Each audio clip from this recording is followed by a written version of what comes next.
ছেলেধরা আতঙ্কে উত্তাল পরিস্থিতি সামাল দিতে কেন্দ্রীয় বাহিনী। ঘটনাটি ঘটেছে পশ্চিম মেদিনীপুরের চন্দ্রকোনা থানার জাড়া গ্রামে। এক অপরিচিত ব্যক্তিকে উদ্দেশ্যহীনভাবে ঘোরাঘুরি করতে দেখে স্থানীয়রা, আর সেখান থেকে শুরু হয় ছেলেধরা গুজব।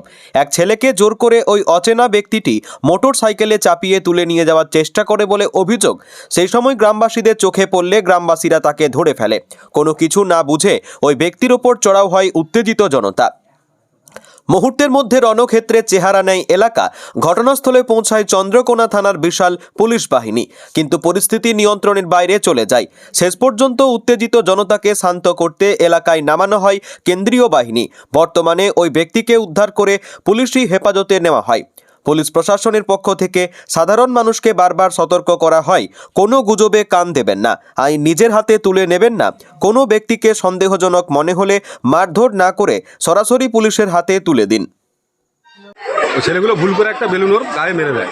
ও ছুটে ঘুরে এসে মোটরসাইকেল ঘুরে নিয়েছে, ওকে হাতে ধরে তুলে নিয়ে যাওয়ার চেষ্টা করছে। আপনারা কোথায় ছিলেন? আমি তখন বাড়ির সামনে ছিলাম, আমি দেখতে পেয়ে ছুটতে ছুটতে গেছি প্রায় 300 মিটারের উপর।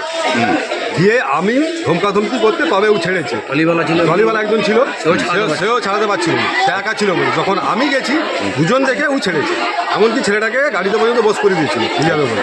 লোকটাকে দেখে কি মনে হচ্ছে, চেনা পরিচিত কি অচেনা? না, লোক তো আমার চেনা নয়, আমার মোটেই চেনা নয়। আর এই পর্যন্ত যে তারপরে সবাই জুটে গেছে, এই হচ্ছে ঘটনা। আপনারা যখন লোকটাকে ধরলেন তখন লোকটার কাছ থেকে আপনারা কিছু জানতে চেয়েছিলেন? তখন জানতে পারলাম ওর রামজীবনপুরে বাড়ি। ও বলছে আমার কেউ মারা গেছে বলে আমি যাচ্ছিলাম। আমি সেটা আপনার দাঁড়িয়ে বলা উচিত ছিল, আপনি যেতে তো বলতে পারেননি। ও জানবে কি করে আপনার কেউ মারা গেছে? একটা বাচ্চা ছেলে রং দিয়েছে, দিতেই পারে। তা আপনার এত রিয়াকশন করার কোনো প্রয়োজন ছিল না। এমন কিছু রং লাগেও নি, এই হচ্ছে ঘটনা।